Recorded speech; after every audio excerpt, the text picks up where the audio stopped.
お待たせいたしました。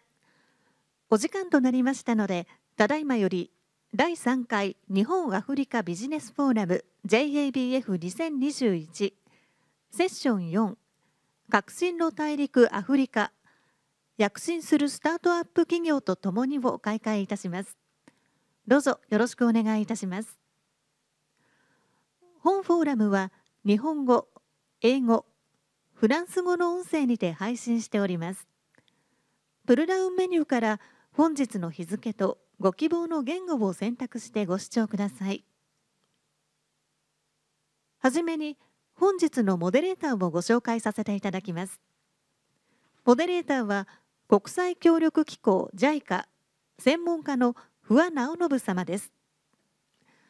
不破様は金融機関にご勤務後、日本国内のスタートアップの役員を務められ、その後、国際協力機構 JICA にてスタートアップ構築の専門家として従事されています。それでは、ここからは不破様、お願いいたします。はい、ありがとうございました。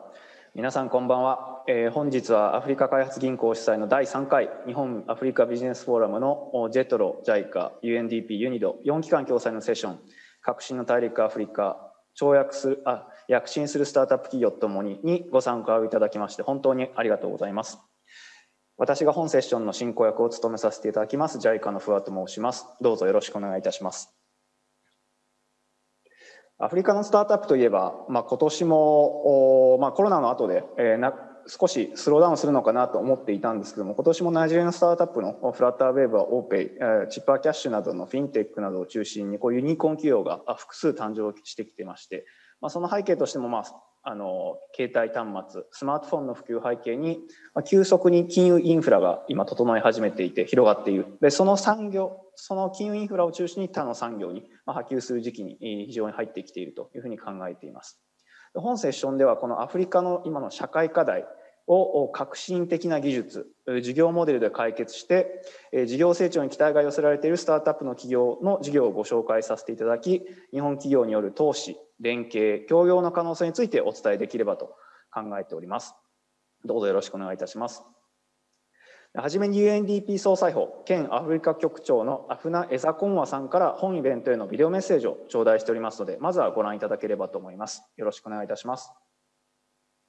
Excellencies, distinguished participants, I am delighted to join all of you today from the African and Japanese business communities at a time when private sector partnerships, big and small, are a lifeline for many people in recovering from the devastating impact of COVID-19, but also in advancing development goals and building forward better. Allow me to actually start by congratulating the Africa Development Bank for successfully organizing the third annual Japan-Africa Business Forum, despite all the logistics challenges that we face today, and doing so in partnership with the Africa Diplomatic Corps in Japan. I want to in particular recognize and express my appreciation to Dr. Akinwumi Adesina, the president of the Africa Development Bank Groups, and also to His Excellency Mr. Estefanos Afwerki, Ambassador of the State of Eritrea to Japan, representing the Africa Diplomatic Corps in Japan. Ladies and gentlemen, I welcome the continued strong collaboration between UNDP, JICA, JETRO, and UNIDO, and also Japan's commitment to facilitate greater investment in Africa as co-organizers of this session. The tripartite partnership, which was born out of Ticket 7, was actually institutionalized in 2019, just 2 years ago. I am pleased to welcome UNIDO as the newest member in this partnership. Together, we can support the acceleration of recovery from COVID-19, while also advancing sustainable development. Today's session focuses on the promising areas of innovation from Africa's youth and women. I hope that the stories will inspire participants today on the limitless opportunities for engagement and development between Japan and Africa. Ladies and gentlemen, COVID-19 unleashed untold devastation and disruptions of businesses, big and small, and economies the world over. But it also released the creative power of the private sector in Africa, both formal and non-formal. African youth and entrepreneurs have so far demonstrated unprecedented resilience, creativity, and commitment to continue to innovate and offer homegrown solutions to the challenges that they face. COVID-19 has reminded all of us of the importance of enhancing the footprint of made in Africa products and services to increase that resilience of livelihoods and economies. Our challenge, ladies and gentlemen, is to grow such businesses and bring them to scale. Necessity is spurring the revolution that we needed for a more sustainable future. Beyond the pandemic and what we have learned, I am also quite excited by the operationalization of the African Continental Free Trade Area Agreement, which I believe is an enabler for private sector development and inclusive growth for the continent's 1.3 billion people, a population which is poised to double in 2050. The development challenges Africa faces today will only get worse unless we invest in these new opportunities. With the Africa Continental Free Trade in full force, the market has never been this ripe for bold innovations and entrepreneurship at all levels within and among African countries. A few years ago, these were still only a distant possibility. But not anymore. Not today, and surely not tomorrow. A new reality is taking shape, one that we must respond to boldly and decisively for the transformation that we would like to see on the African continent. At UNDP, we take homegrown innovations very seriously, and we see them as fertile ground for youth-led enterprise. Our accelerator labs are listening posts at the country level for identifying and mining new talent, new ideas, new innovation, and giving them oxygen. We see startups and youth enterprises as engines of growth for development that is inclusive, that is green, that is equitable, and that is sustainable. Looking ahead, reliable and capable partners are a critical missing link in this scenario. Africa is ready. Young people are ready. They are over-empowered and underinvested. Our challenge today is to accompany these green shoots with befitting investments, not handouts. As partners, UNDP, JICA, JETRO, and now UNIDO, we should continue to provide opportunities to facilitate business matchmaking, for one, capitalizing on our networks across the continent to boost and nurture African private sector. They have much to contribute to making our world a better place. On our part, UNDP will avail its global, regional, and country capacities to facilitate exchanges between Japanese and African private sector actors, and also jointly seek solutions to some of the key challenges that are facing startups in Africa today. I want to urge all of us to do more. We need to commit more. We need to invest more. There is no better time than now. I thank you.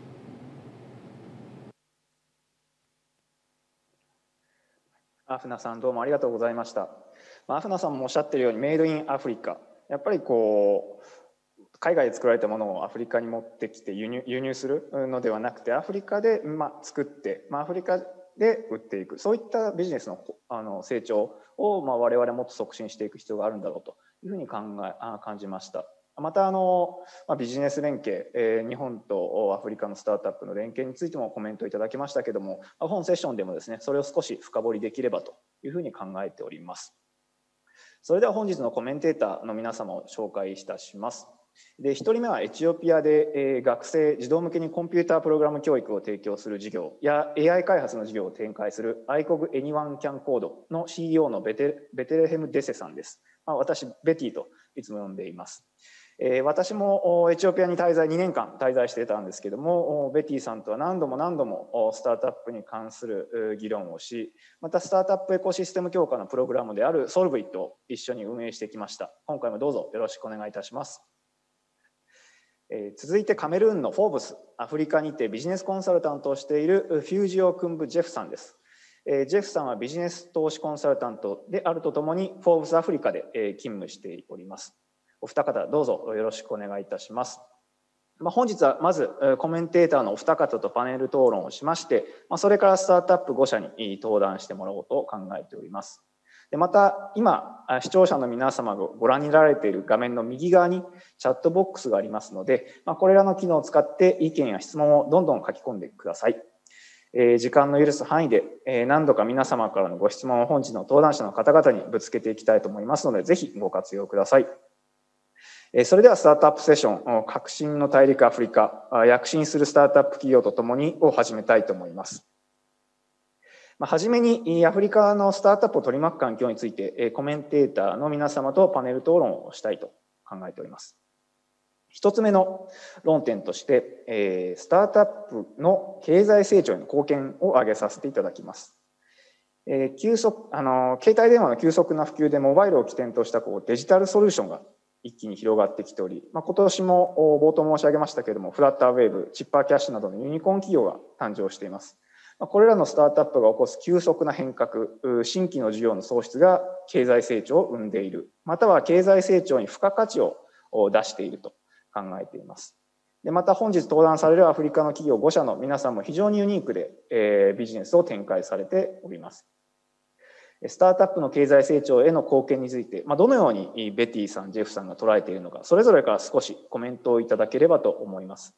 まずベティさんに聞いてみましょう。スタートアップがどのように、今のスタートアップシーンどのようになっているのか、でスタートアップはどのように経済成長に貢献しているのか、少しコメントをベティさんの見解いただければと思います。よろしくお願いいたします。Thank you very much for having me today. I'm really excited to be part of this forum. So just to touch upon how startups are really valuable to the economies in African countries, we can see that a creation of job is a really, really important factor because there's a lot of youth in the continent that haven't got jobs, which startups can create. But also another thing that I usually say is most of the startups that are created in the continent are born out of necessity and not usually convenience. Usually the startups you see in fintech, the startups you see in education or healthcare, they're trying to solve very basic problems in the society that exist, kind of bringing a new thinking to it. So I believe the role of startups in today's economy is really vital because they're solving crucial problems and usually local problems utilizing technologies that are used around the world. So in terms of job creations and in terms of making people's life better, startups are playing a huge role in the continent. ありがとうございます。ベッティさんありがとうございました。ジェフさんいかがでしょうか。スタートアップの経済の成長への貢献についてジェフさんからも少しコメントいただければと思います。Hello. Yeah. So thank you very much. Thank you. I'm very grateful to be here with you all together. And about the contribution of startup in the economy in Africa, I think it is more interesting that people are thinking because these startups are the most impactful of all time ever that we've seen in Africa. At this point, we can easily say that startup is the next motor of development in Africa. There is no way out. There is no way else to do it because all what we knew till now are old systems, and these systems are obsolete, and they are to remake at zero because all our, let's say from our administrative system to our educative system has been made to manage people when we were working under a certain colonization or a certain Europe domination, and this time is past. And we have to make it fresh. We have to make something new, totally new. And the only way that we are looking this to be possible is by startup. And startup in Africa, for sure, are contributing at the economy, because all the old systems that are not still working and maybe, let's say, dangerous for the future are now seeing a new face. There is a new face. There is something new. There is a new movement. There is something in the air. If you ever come in Africa for the last 5 years, you could understand exactly what I'm talking about. So for sure, impact of startup in the economy is like, let's say for the next 10 years, could reach up to 50% of the impact in the economy. If I can just add on that, I would also like to mention that especially a lot of investment is being... Okay. A lot of investment is being made in the continent in terms of investing into startups, which is bringing a lot of foreign direct investment, but also encouraging investment locally. So I think that drive and that economic movement is also encouraging a lot of youth to get into the startup scene and to create more using technology. And because the startup cost in terms of actually creating a technology company is really low, and to see a prototype, I think that is encouraging a lot of young people to get into the scene. Thank you. ありがとう、ベティさん、ありがとうございました。やっぱりそのアフリカの今少しベティさんもおっしゃったように雇用の創出、非常にこれ重要な課題だと思っています。で、やはり人口、アフリカの魅力と言われるとアフリカって一括りにするのもちょっと失礼な話なんですけど、ナイジェリア、エチオピアを中心に人口が非常に爆発的に増えて、経済のマーケットの規模が非常に魅力的なのがアフリカのだと思っているんですけども、一方で、雇用の創出、雇用があまりないというのも今の現状だと思っていまして、雇用が人口が増えていったとしても雇用が生み出されなければ、その分失業者といいますか、失業者に加えてインフォーマルなセクターでの雇用が増えていってしまうと。それらを課題化するのがスタートアップだと思っているんですけど、スタートアップってなかなかテックに絞って、テックが多いんですけども、テックだとなかなか雇用が生まれないので製造業なんじゃないかというような議論も出てきたりするので、そのあたり少しテックの観点からベティさんコメントいただけたりしますでしょうか。Yeah, actually, I believe that the government is, especially in Ethiopia, they're focusing a lot on investing on manufacturing, which I think requires, trainings maybe in 3 months, and then you can get people working in the factories. But what I believe is this is only a solution for maybe maximum the next 5 to 10 years. We need to upskill the youth. We need to improve their skill sets to be able to compete in the global market. For example, you might have a textile factory that's running right now and employing, thousands of people, but then once, we have capable robots or capable machines that are able to produce those kinds of garments, then these jobs will be lost. And I feel like the governments are delaying kind of the progress, which as governments should do, because the society will be overwhelmed with what is coming next. But educational institutes are responsible to make sure that we have a skilled youth to get into the ecosystem. And even though the jobs created now are not enough, we don't know what kind of jobs will come up, because 5 years ago we didn't know, a data scientist existed, data encoding existed. So I think we just need to make sure that we have the youth especially ready to get into these ecosystems. So we need to improve the education system in that area. But I believe that startups will create a lot of job opportunities and a lot of, even the life standard of the youth will be even improved. So I believe we should focus on upskilling the youth in that sense. Thank you. ベティさんありがとうございました。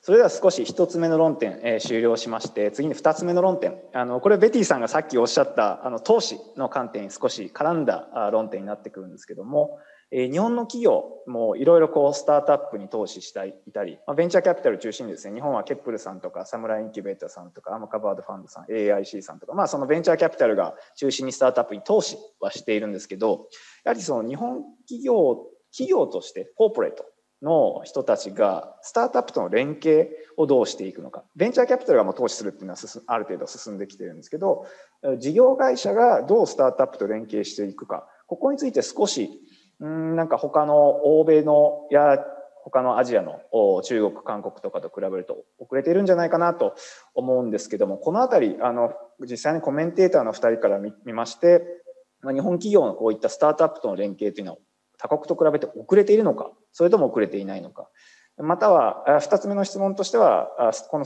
アフリカのスタートアップと実際に欧米の企業ではどういった連携が今生まれているのか、少しもしご存知でしたら教えていただけないでしょうか。まずジェフさん、お願いいたします。Yes, thank you very much. Just to ask you, Mr. Ford, please, could you come back on the last question, please? Come again on the last question, please. はい、失礼いたしました。最後の質問ですね。アフリカのスタートアップと他の欧米とか中国と他のアフリカ以外の事業会社との連携状況、こういったものの事例とかご存知でしたら教えていただけないでしょうか。これ2つ質問です。でもう1つ目の質問が、日本企業の進出、日本企業がアフリカのスタートアップとの連携というのは他の国と比べて少し遅れているのかどうか、そのあたりちょっとジェフさん、実際に現地でいろいろ見られているジェフさんの肌感覚からどう感じられているのか教えていただければありがたいです。OK. Dans l'ensemble de la coopération, disons que au jour d'aujourd'hui, l'Afrique prend position commerciale vers la Chine, vers l'Asie, vers l'Europe. Les relations commerciales que nous avons avec l'Asie sont beaucoup plus puissantes et plus développées que toutes les autres relations que nous pouvons développer avec notre continent. L'Europe et nous avons des relations commerciales unilatérales dans un sens d'exploitation de l'ensemble de nos que ce soit les richesses de sol, que ce soit les richesses de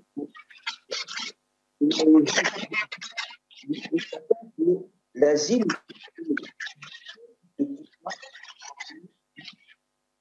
il nous donne l'occasion de se dire, OK, on peut partir sur un... On peut fabriquer des machines en Chine,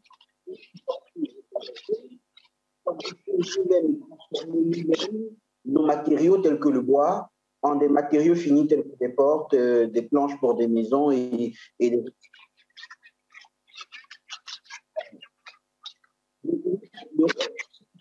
On n'a pas ce genre de... Et que ce soit de l'or, du diamant, le bois, le pétrole.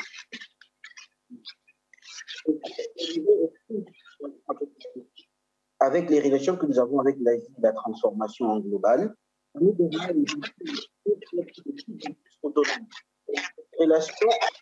l'Asie va être de plus en plus renforcée, que ce soit envers la Corée,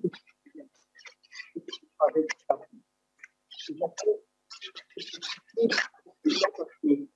en termes de technologie, c'est beaucoup plus pointu. Lorsqu'on va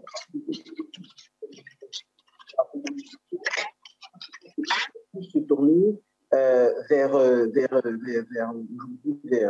le Japon. Okay. So what I was trying to explain, sorry, I've been speaking in French because I wanted to be more fluent. So what I was trying to explain is that the relationship between Asia and Africa is absolutely wonderful now. Because for a long time we have been collaborating, we have been in commercial collaboration, especially with Europe for a really long time, but it was a unilateral collaboration, meaning that all what we were producing was exported to Europe, and there is no way to transform here. So we were using the finished product from there, coming from our raw material here. So the raw material was coming from there, getting to Europe, getting back to us as a finished product. Now with Asia, we have the possibility to build machines, to get a partnership with fabric, and just transform our product locally here in Africa directly. We can easily have partnerships with China factories that can come and establish themselves in Africa, help us to have final product with our own raw materials here. So the commercial relationship with Africa and other continents is changing, because we cannot export finished product, totally finished products from Africa directly. Let's say I will take example with companies in Nigeria. You can observe that China and Nigeria has become just like brothers, more than Nigerian and other African countries, because the relationship between Nigeria and China is such fluent and such a great, how can I say, confident collaboration that Nigeria has just become the first industrial country all over Africa. Right now, it is the first country, and they are getting more powerful because of just this collaboration between Asia and Nigeria. That's what is happening. And let's say, to say just a country, maybe Japan is maybe late a little bit behind when we see the relationship that China and Korea built with Africa. We can say there is a little bit work to do with Japan to take over this step and be making more. I can say that Japan is more especially efficient when it comes to investment. And they can just most of the Japanese that we saw that established themselves here in Africa, and especially in Francophone countries in Africa, were coming with investment. This means that most of the time they're coming with money. They are not coming with factories. They are not coming with machines. They are coming with money. They are looking into a sector, a specific sector. They are investing it. They are controlling it. That's how most of the time it works. But I think we have to do more. We really have to do more, because in terms of technology, Japan is absolutely greatly advanced, and Africa need that. We really need that, because in terms of automation, in terms of robotic, I personally don't know a such advanced country like Japan, and we totally need that. We really, really need that. Thank you. ジェフさん、ありがとうございました。それではベティさんもこの日本の企業の動きについて少し他の国の企業について少しコンパクト1分2分でコメントいただければと思います。よろしくお願いいたします。Thank you, Nao. Yes, so as you have described, Japanese companies might be a bit late. I've seen that a lot of countries, specifically as you mentioned, the Chinese and the Koreans have been, coming in and trying to invest more into this ecosystem. But I wouldn't say I see a lot of investment in the tech ecosystem specifically in terms of startups, but in terms of infrastructure development. So you can see Huawei, which has been here for more than, I think, since 1999 in Ethiopia. So, ZTE and other companies. So I think there has been a lot of focus on infrastructure development, and you can see the LG and Korea training centers in Ethiopia. And I feel like a lot of the work that the Japanese government itself is doing is more focused on development work. But till recently, and as you know, in terms of our collaboration on Solve It, we have seen that there is a rising interest in terms of businesses and startups that are focusing on tech. And I myself have Actually, when I went to Cape Town in South Africa, I was introduced to a startup that was invested by an early stage investor from Japan. So here and there, you see a lot of efforts from Japanese companies, but I feel like there needs to be a lot of promotion in terms of what the continent can provide. And these types of forums could be a really great platform for that. Thank you. 非常にいいコメント、ベティさんありがとうございました。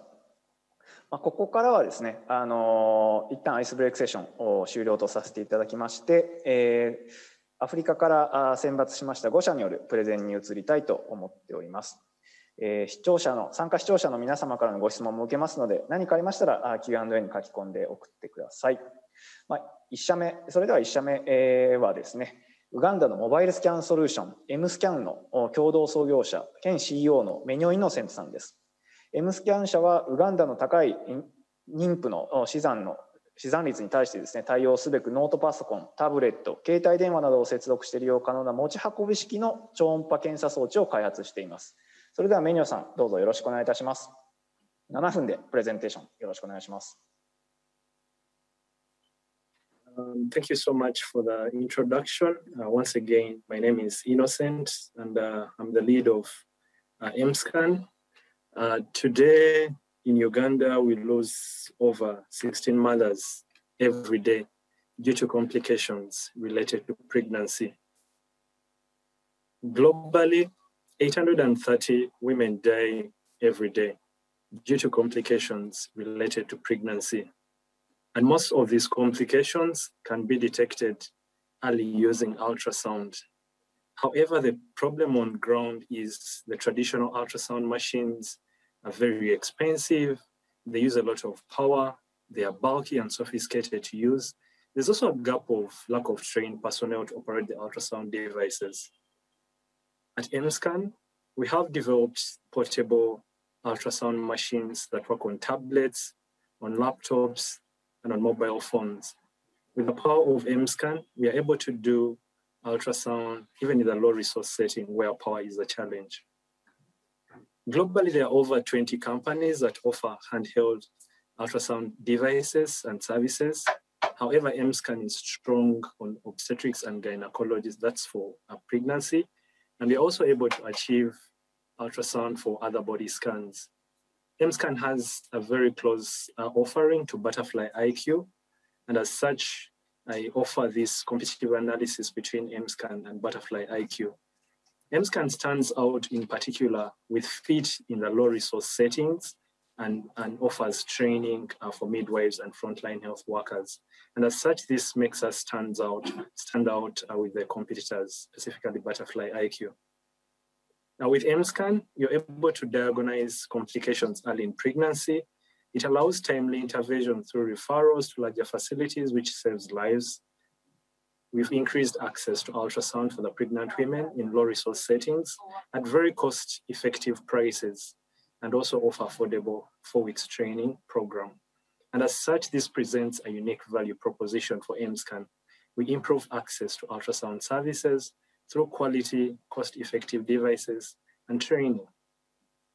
This is how the market looks like. There are over 5,000 private clinics in Uganda, over 2,400 health center threes. Currently, we are working with 10 clinics and 6 health centers, and we are also in efforts to expand to Kenya through 5 hospitals. We sell our devices either through a direct sale or a rental model at $100 per device. We also have a cost-sharing model, and of late, we also have a lease-to-own model.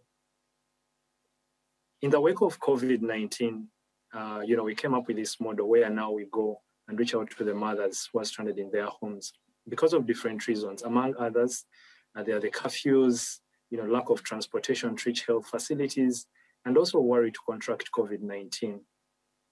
With this model, we charge $10 per scan, and we project to reach 6,000 mothers in a span of 1 year, that amounting to $60,000. We've moved from version 1 to version 4 of the software and hardware. With version 1, we were able to draw graphs, detect the fetal heart rate. However, we weren't able to see what's in utero.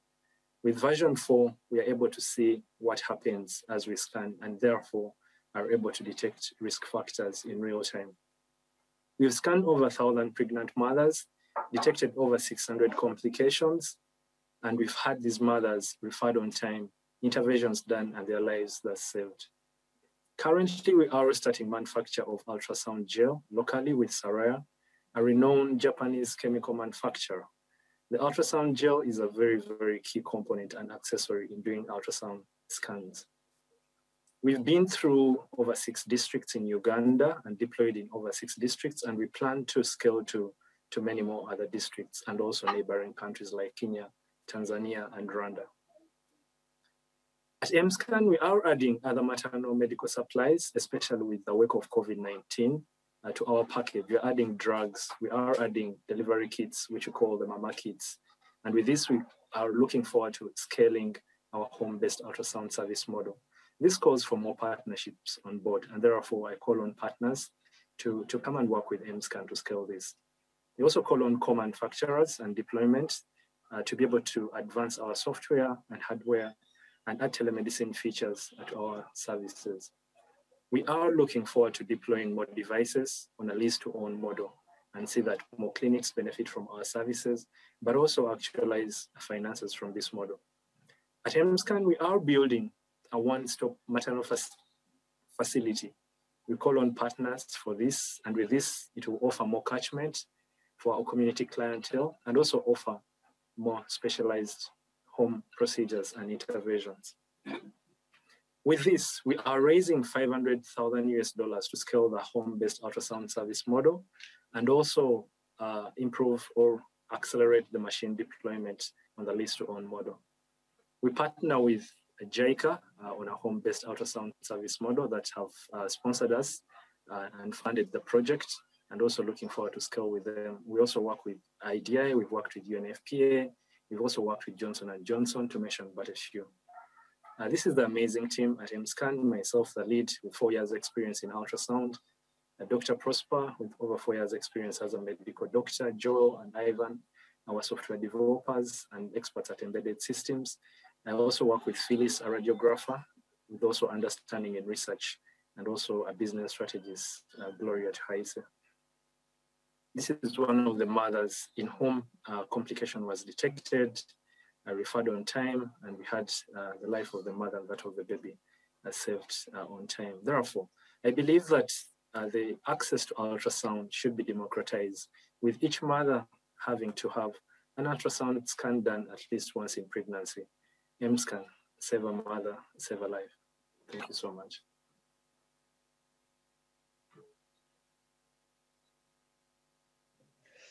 メニョンさん、どうもありがとうございました。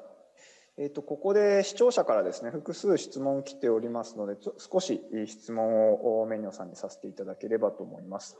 これきっとメニョンさんのファンの人からだと思うんですけど、今年の2月に JICA と日経新聞が共催した忍者ビジネスコンテストで優勝されたのを見ましたと。そこで質問が2つなんですけれども、それ以降、そのビジネスコンテストで優勝したことによって何かコネクションが増えたり、事業活動が広がりましたか。で、また2つ目の質問としては、コロナの環境下において経済が停滞して、また非接触、妊婦とも接触がなかなか限られてくるような環境になってきたと思うんですけど、どのようにビジネスに影響を及ぼしましたか。そしてどう乗り越えてきたのか、そのあたり質問2点教えていただければと思います。よろしくお願いします。Thank you so much.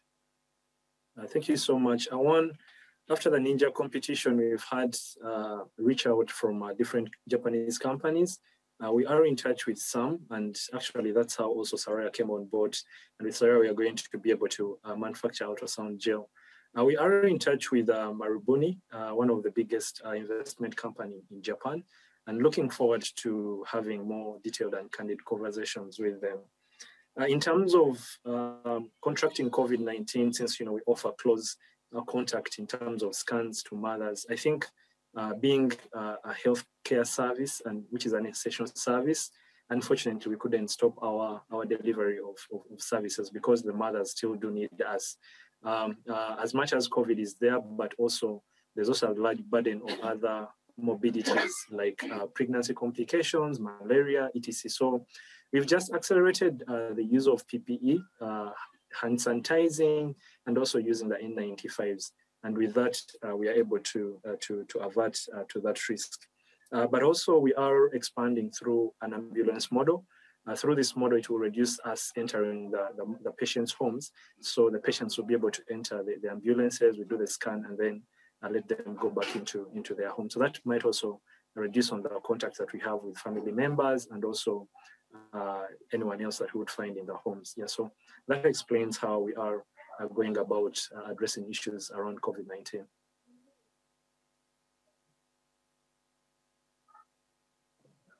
皆さんどうもありがとうございました。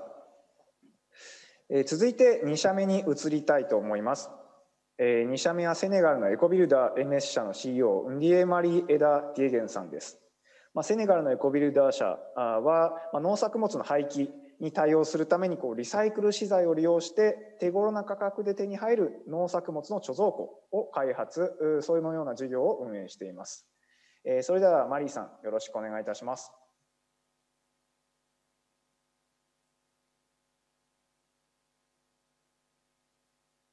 Thank you. Good morning, everybody. My name is Naima Aidan Yegen. I'm from Senegal. I'm a civil engineer. I have also a specialization in environmental sciences. I'm the CEO and co-founder of EcoBuilders MS, promoting the I3S solution, is an innovative storage-based solution. Next. So why we designed this solution? It is because every second in the world, a person dies from undernourishment. In Senegal, 70% of our active population are farmers. In 2019, our average global production was over 200 million of crops, but each year we are losing 1.3% of this global production due to the problem of storage and conservation. One of the biggest objectives of our country is food self-sufficiency. So we designed a solution of storage and conservation using zero energy, only the property of natural and recycled materials. Next. So this is our solution. Is the I3S solution. Is an innovative storage-based solution designed with recycled and natural materials. So we use ties, bottle, and plastic bags coming from the biggest landfill, Mobus landfill from Senegal. It's an innovative storage-based solution, optimum and affordable, made with this, designed with this recycled and natural material. We use ties, bottle, and plastic bag, but also we use natural material from Senegal, a kind of red salt that we call latérite, and a kind of, we cover with a kind of plant that we call tifa. And these materials have have a lot of property in kind of conservation. With I3S solution, we create a chain of waste management and recycle ties, bottle, and plastic bags.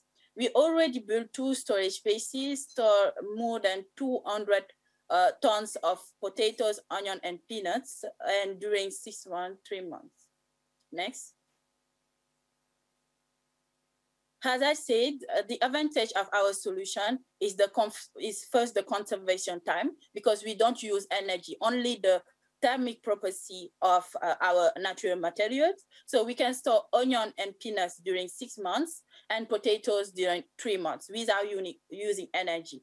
Only the thermic property of these natural materials. And with the traditional method of storage, we can store only during 2 weeks. So we lost a lot of onion, potatoes, and peanuts due to this problem of conservation. Our solution is already patented in structure design. It's optimum, affordable, and viable solution because we already implement this solution in 2 communities since 2016. We can preserve our content and provide long shelf life. We don't require refrigeration. We save money and energy because in Senegal and in rural community, we don't have access to this energy. We have an unprecedented safety record using this technology because we have this unique technology here in Senegal. because the other storage spaces is imported from other countries. So we have storage spaces made with other materials not adapted to our country and our climate reality. Next. So for a storage space of 100 tons, the cost is only $2,000. And the cost such is around materials, equipment, transport, and salaries. Next.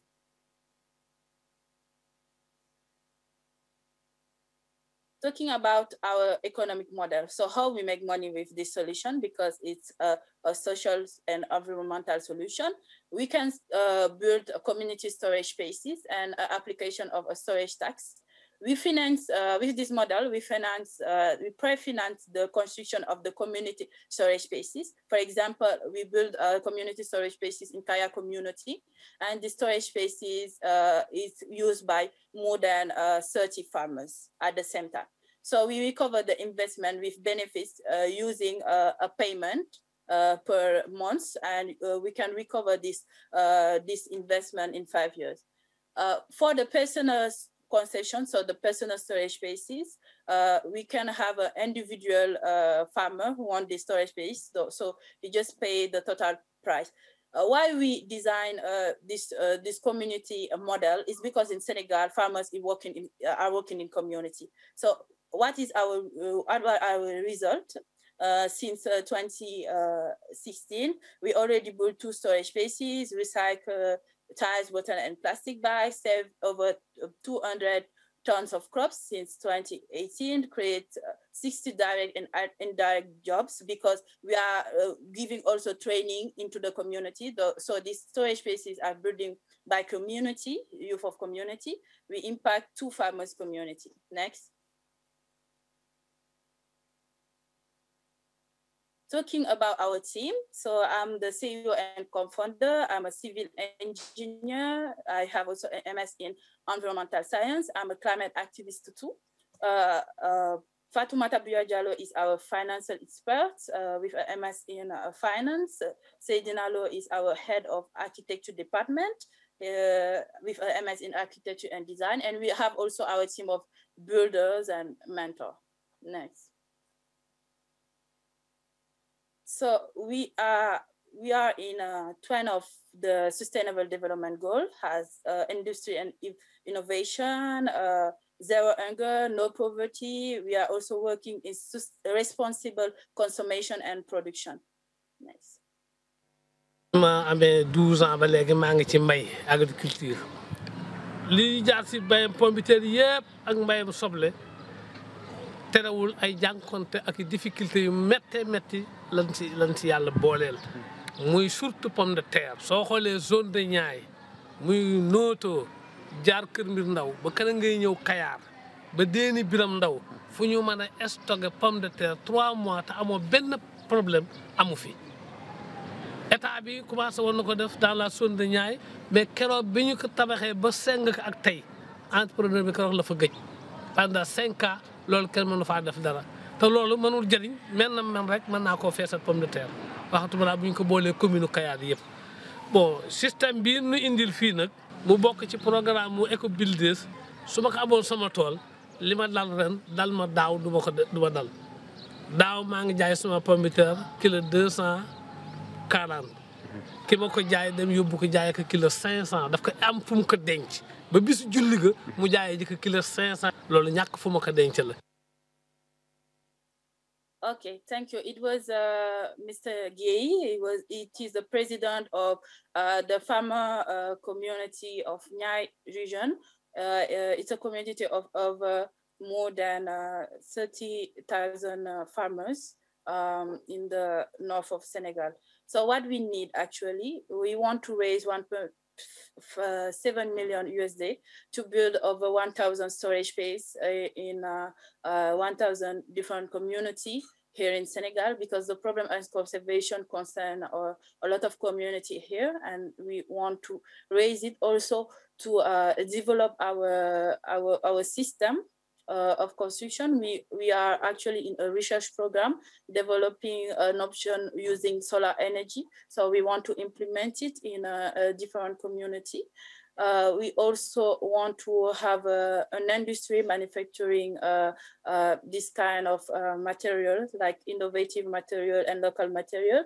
We also need training in different technology around construction. We know that Japan are really like efficient in terms of technology, so we want to implement this kind of training and create this kind of collaboration between our company and Japanese company. We also need technology support because actually we are going to create new model with using different technology around surround energy, thermic energy. So actually we need also this technology support. It's not only about the fund that we want to raise, but also the support of the technology support that we need to develop this technology. Thank you. マリーさん、どうもありがとうございました。視聴者から複数質問してきている。どれにしますかね。はい、非常に現地のものを活用して、その地に合ったエネルギーを使わない形での貯蔵を非常に勉強になりました。で、競合他社が非常に多そうなイメージなんですけども、競合他社とどれぐらいいるのか、そして競合他社と比較して、どのような点で非常に優れているのか、コンペティティブアドバンテージのところですね、教えていただければと思います。はい、少し手短に1、2分でお願いできればと思います。よろしくお願いします。So in terms of competitors, as I said, we have a competitor, but in different technology, because actually in terms of storage and conservation here in Senegal, we just have imported technology from different countries like France, etc.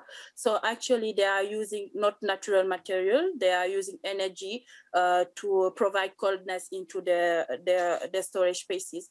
Our competitive advantage is the fact that we don't use energy into our storage space. We are using local materials with thermic property in terms of energy, and without using another source of energy, we can store during 3 months the potatoes, and during 6 months onions and peanuts. That's actually a great innovation in terms of storage and conservation. When you know that in Senegal, in rural community, they don't have access to energy. So when they provide this kind of technology coming from other country, they don't take into account the fact that in community they can't use a source of energy. That's why we have this great problem of storage and conservation here in Senegal, because we don't have this local solution using our local reality, I can say. So we have this advantage to be adapted to our country, to use our local material and to work with our own technology. ありがとうございました。もう非常に重要なポイントだと思っています。地元の課題を地元のソリューションで、輸入物ではなくて地元のある技術で解決していくというのが非常に私も重要なポイントだと考えています。ありがとうございました。続いて3社目に移らせていただければと思います。3社目はカメルーンのダ・スタディ社の CEO のデイビッド・ケンファクさんです。ダ・スタディ社はカメルーンにおいて無料でアクセス可能な e ラーニングプラットフォームを構築して運営しています。プレゼンテーションについては事前収録しておりますので、ご覧ください。それではビデオの方よろしくお願いいたします。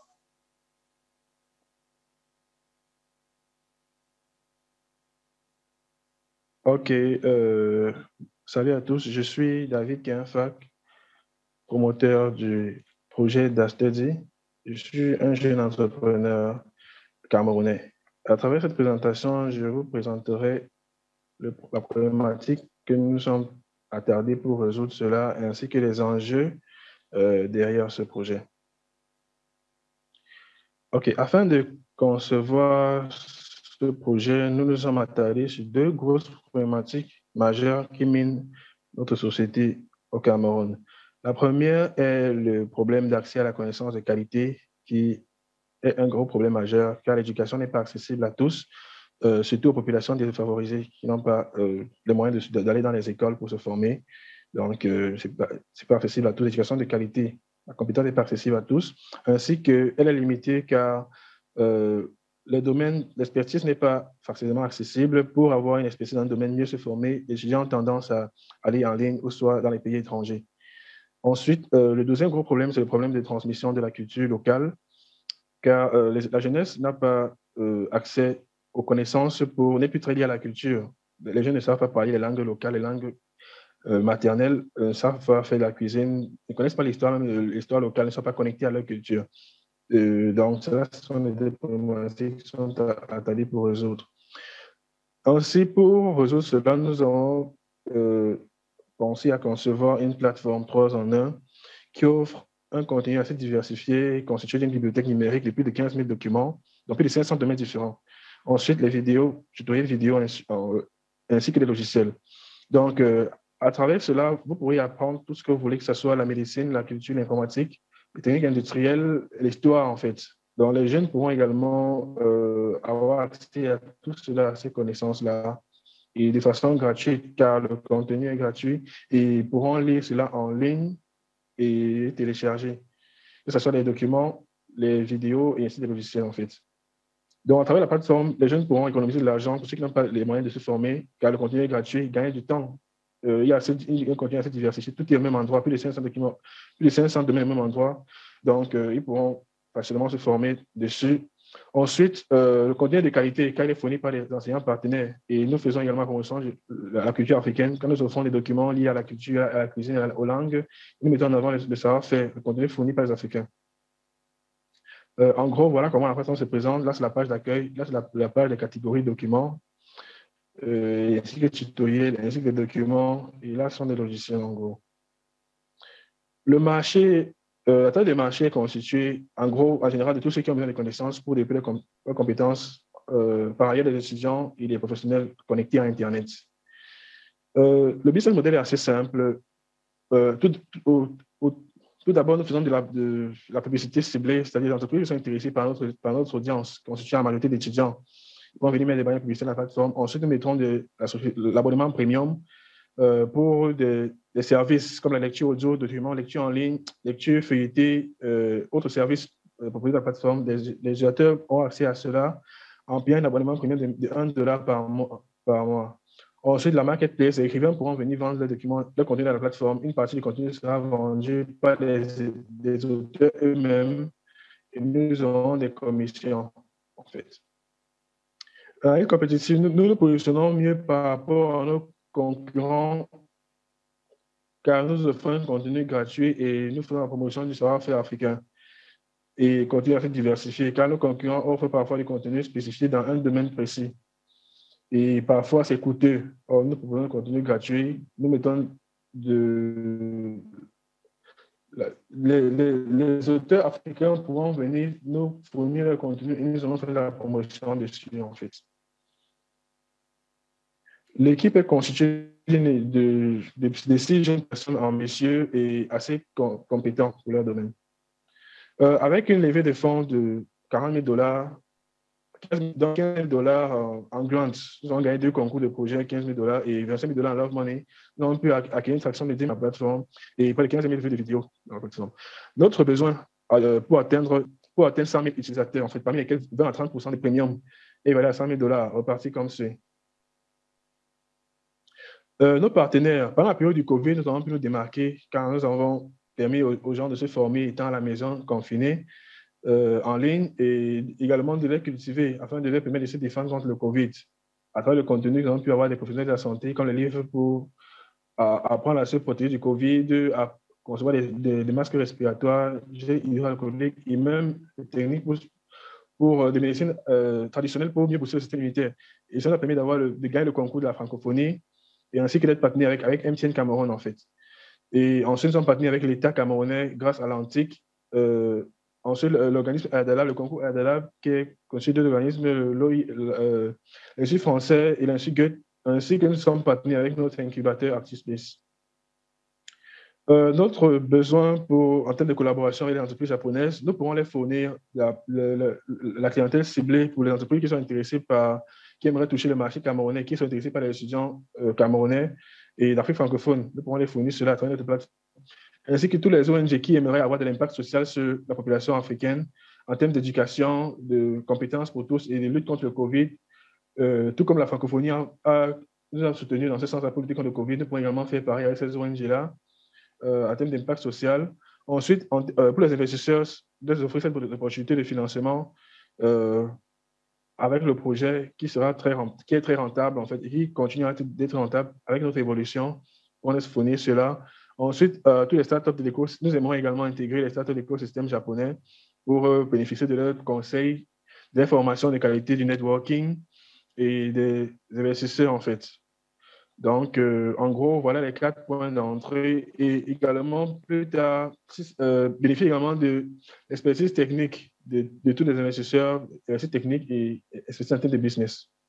Donc, en gros, merci beaucoup pour votre attention et merci également d'avoir pris la peine de m'écouter. デイビッドさん、ありがとうございました。ここでまた視聴者から来ておりますので、質問を少し、聞いてみたいと思います。これも少しさっきの2社目と同じ競合他社関連なんですけども、エデュケーション、教育関連のプラットフォームとなると、なんだかんだその単純に学校教育であれば、他の欧米で流行っているものとかがもう無料で提供されていますし、強みとなるとアフリカの文化やコンテンツの量になってくると思うんですけど、そのあたりでアフリカの文化であればおそらくアフリカの他の競合他社がいると思ってまして、そのあたりどういうふうな形で、どういうような形が御社の強みなのか、ダスタディの強みなのか、そして、競合他社どう差別化を今後図っていく予定なのかなどを少し教えてくださいとの質問でした。よろしくお願いいたします。OK.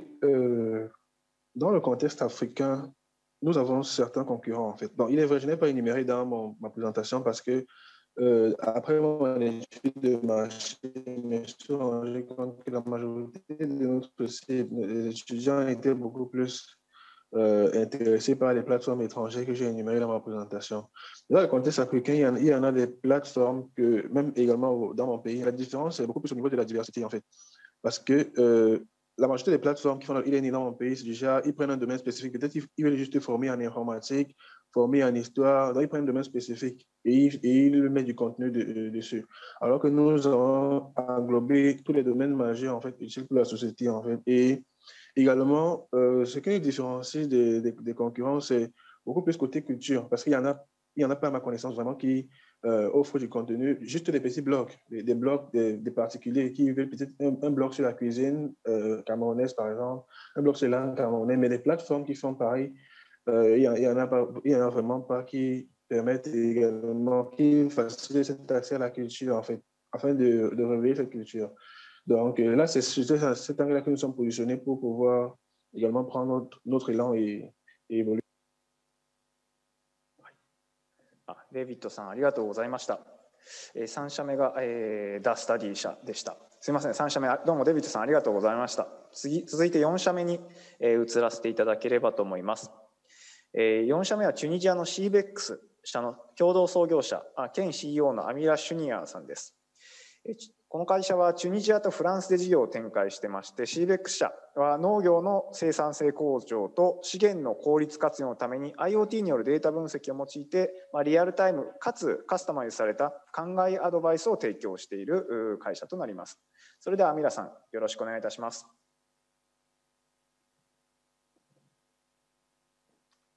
Thank you so much. Can you hear me? Can you see my screen?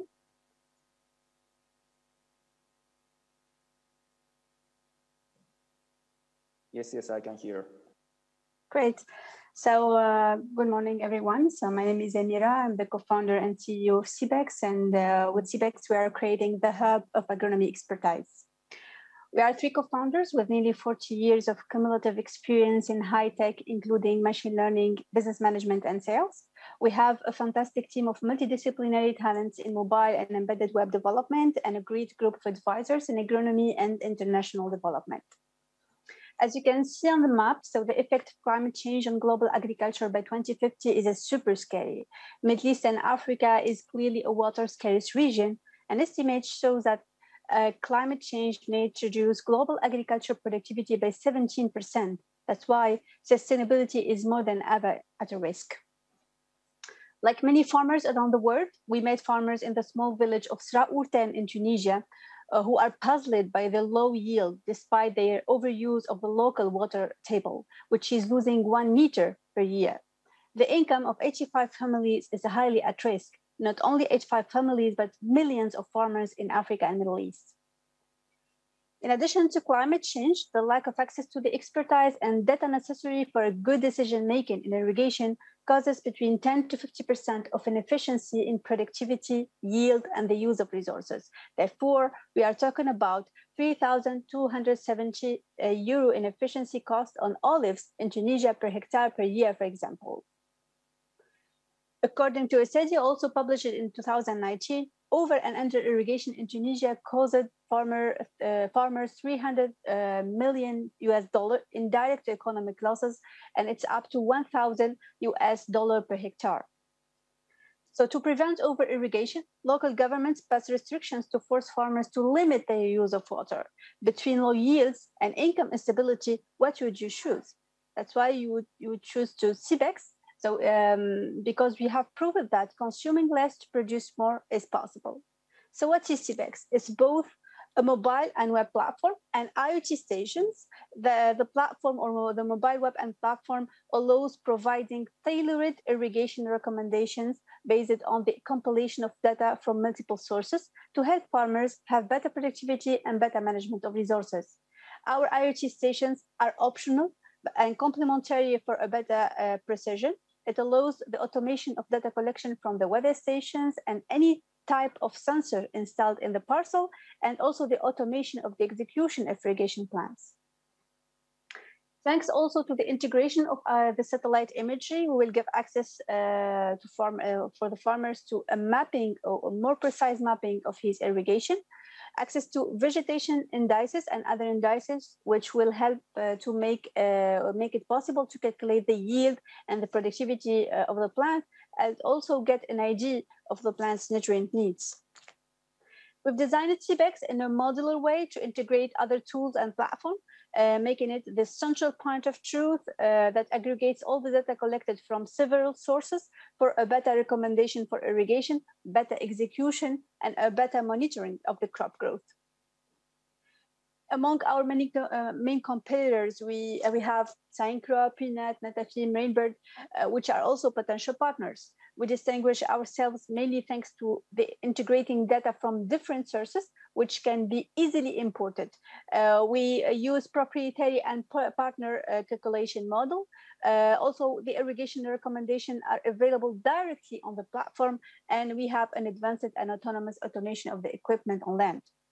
Also, we've designed CBEX to offer different levels, so it can serve different profile of farmers, from small to big farming enterprises. You can get access to the service or CBEX services using the low-tech SMS and high-tech through the platform or the platform plus the IoT stations.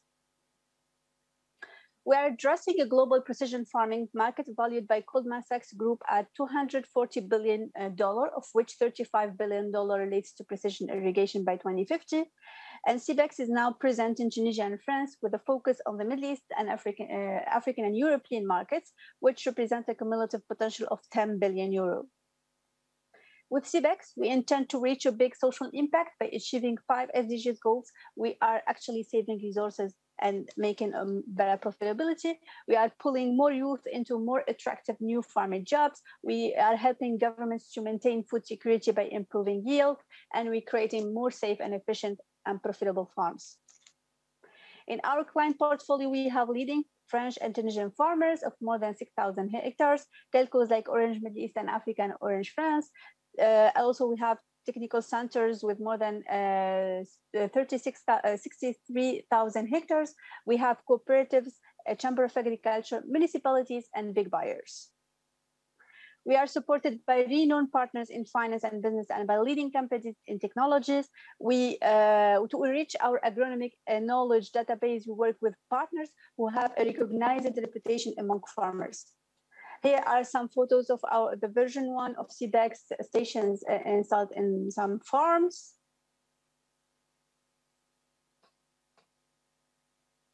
We have been financed so far to the tune of $412,000. We expect to break even in March 2023 and a cumulative turnover of $7 million by the end of 2024 with 88,000 covered hectares.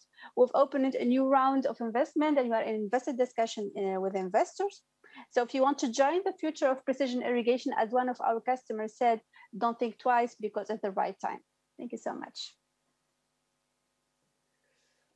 アミラさん、どうもありがとうございました。続いてちょっと視聴者からの質問に移らせていただければと思います。視聴者からの質問ですけど、大きく2つありまして、1つ目は、やはりデジタル技術を顧客である農家に教えていく、中で顧客を獲得する上でどういった点が最初の方難しかったか、どのあたりが一番難しかったか教えてください。で、2つ目の質問としては他国の展開について、展開状況と、あとは他国展開、もしだいぶトライされているならその時のハードルなどを教えてくださいとのことです。よろしくお願いいたします。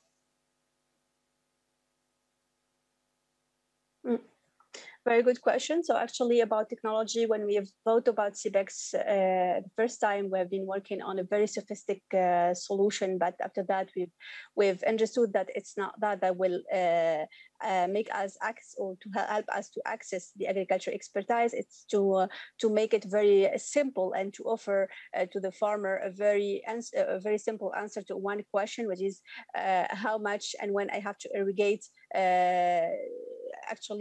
Which is a big challenge for them with the climate change. So we simplified our solution to be able to serve multiple profile of farmers. So even with a farmer with a feature phone, he can be alerted by the irrigation and the quantity to irrigate each day with SMS. And if he have he can put more invest in technology. He can go to the mobile platform, mobile and web platform. And then if he wants to get more precision, actually he can invest in IoT stations and sensors in order to get more precise data related to his parcel and give him more advanced features through the platform and through the IoT stations.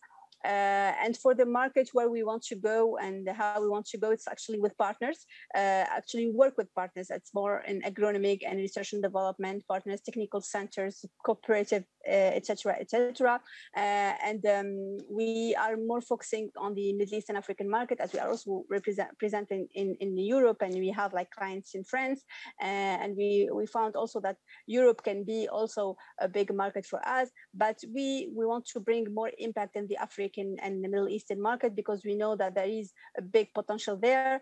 And actually more than 70% of the food produced is produced by the African market. And we need to help farmers in these countries in order to get more profit and to produce more food for the next generations.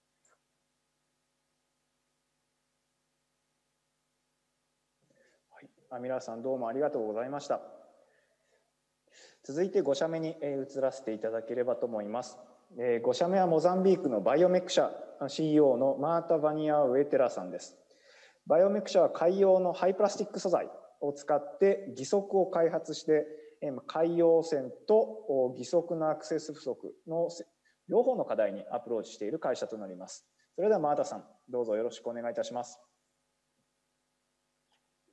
Good day. I hope everybody's having a good day. My name is Marta. I am the CEO and industrial designer at Biomech, and I'm from Mozambique, a country where 40,600 sea turtles die annually due to plastic ingestion just in Mozambique. Next slide, please. On the other hand, 90% of amputees population do not have a set of prosthetics. For the high prices, the long time it takes to obtain them, and even access to healthcare, what is more critical when it comes to children, because as they grow, the prosthetics needs to be updated, and it can be a very expensive process. But that's something that Biomech is changing. We are basically turning plastic residuals collected from the sea into high-performance prosthetics using 3D printer and technology. I'm going to explain how it works. We basically collect all this plastic, transform it into filaments, make a scan of the residual limb, and basically print the prosthetics, and it takes only 24 hours to do all this process. In a regular process, they mold, they cast, they vacuum form, they fit, they assemble, they adjust, and if it's good, it all fits you perfectly, you're gonna advance. If not, what happens, like 2 and 3 times, you have to repeat the whole process, spending more money, time, and having stress. So basically, we conduct researches in the last 8 months, and we are conducting a pilot with 500 users. And our team is composed by Marta Vanuatella, industrial designer, Reginaldo Mula, IT specialist, and Darcy Rita, the analytical chemistry. So basically, our process have an innovative design and is 100% composed by recycled material. And we call it 4x4 prosthesis because basically you can use it at work to play with your kid and to go to a farm and grab some tomatoes.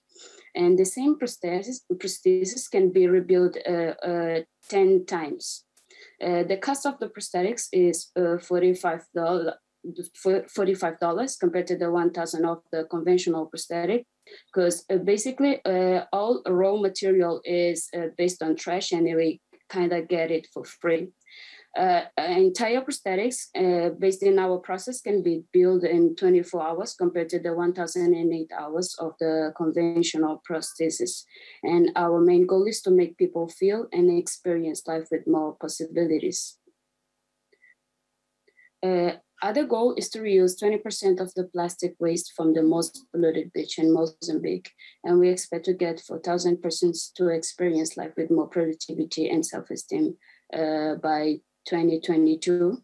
And we're still conducting the researches, and we are looking for partnership from strategic companies in Japan to optimize the product. Thank you. マータさん、どうも非常に面白いプレゼンありがとうございました。ここでまた視聴者からの質問に移っていきたいと思います。少しこれプレゼンテーション資料の中にも書いてあったと思うんですけど、改めて教えていただきたいこととして、質問の一つ目は、義足、今のモザンビークでの義足の市場規模ってどれぐらいなんでしょうかと。でマーケット規模、過去からどのように推移して、今後大きくどのように成長していくのか、改めて教えてくださいというのが質問の一つ目。で2つ目は非常に安い価格で廉価な価格で義足を作って、しかも非常にスタイリッシュな義足なんで、顧客の反応は非常に良いと思うのですが、顧客の反応って実際どうでしょうか。販売実績とか、他国への進出状況とか、そのあたり教えてください。この2点まず教えていただければと思います。マータさん、よろしくお願いします。Thank you very much. It's a very interesting question. I'm gonna start with the last one. So basically, just to give some context, only 3 public hospitals provide a type of services here in Mozambique, and it can be very expensive. We are talking about over like 10 minimum wage salaries. So it's a huge problem here in Mozambique, because we kind of came from a contest of war like 40 years. So it's very common to have competitions in Mozambique. And the other question, I kind of missed it. はい、一つ目の質問が、まずはマーケットの規模とか今の市場規模ですね。で2つ目は顧客の反応に関しての質問となります。今の価格状況とかデザインについては非常にいいので、はい、よろしくお願いします。So one of the main goals is not just to give prosthetics to people, but to make them feel and experience life. That means having possibilities, productivity, and even self-esteem. So they are receiving very, very well. and we're still like conducting the researches and the pilots, and some of the designs even come from them. They have like all these kind of patterns, and they are willing, really open to explore more. About the market size, it's a very hard question because we don't have like everything, and I would say like all the sense and everything. We don't have like regularized, and we don't have like really a basis. We just work with some data from UNICEF and other organizations. ありがとうございました。今後、私からの個人的な少し質問なんですけども、今こう他のこのデザインを見ると、本当にこう誰もが欲しがるような義足だと思うんですけど、もういろんなところからやっぱりもう引き合いといいますか、声がかかったりしてるんでしょうか。例えばそのヨーロッパの会社ですとか、アメリカの会社ですとか、そのあたりってどんな状況でしょうか。Sure. We actually we will conduct how do I say, like a small pilot project in Angola and Guinea-Bissau, because actually we all speak Portuguese, so it's kind of like easy to enter the market, and they have like the same contest we have here in Mozambique with a lot of numbers of amputation, and public services not really ready to take all this process. And when you think about like the time we take and all this kind of things, they're very open to it. マータさん、どうもありがとうございました。こういうので一旦5社のプレゼンテーションの終了させていただきます。5社の皆様、本当にどうもありがとうございました。非常にどの会社も非常に面白いプレゼンテーションでした。改めてお礼申し上げます。ありがとうございます。残念ながら残りの時間もわずかになってきてしまいました。もう少し時間がありますので、短い時間でありますが、本日の議論の総括にプレゼンテーションですね、含めてディスカッションの総括をしたいと思います。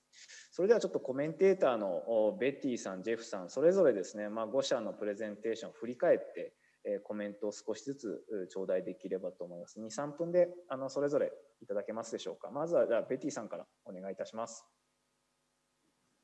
No, thank you. Thank you. Now, the presentations were really good. I think all of the problems were clearly outlined, and also kind of understanding the local problems. I've seen that a lot, and also the solutions provided, almost all of them, I think all of them have actually been piloted, which is really interesting. And I also see that there's also a focus in the local market, which I think is great, because we've seen a lot of expansion, especially with M-Pharma and Flutterwave, especially in the last few years in the continent. So I believe that there's a scaling capacity, and these are really good products. And you're doing great work for all of the founders. Continue doing what you do, and I'm sure these kind of forums and opportunities will give you the investment and the networking opportunities you need. Good luck. ベティさんありがとうございました。本当にベティがおっしゃっているように、もう地元の課題を地元の人たちが地元にある技術で解決していく。これが本当に重要で難しい。非常に難しいと思うんですよ。でもこれは非常に重要なポイントだと思っています。どうもコメントありがとうございました。ジェフさんいかがでしょうか。本日を振り返ってよろしくお願いします。Thank you very much. I really think, and I totally agree with Betty, when I see that the selection that has been made has been really greatly made.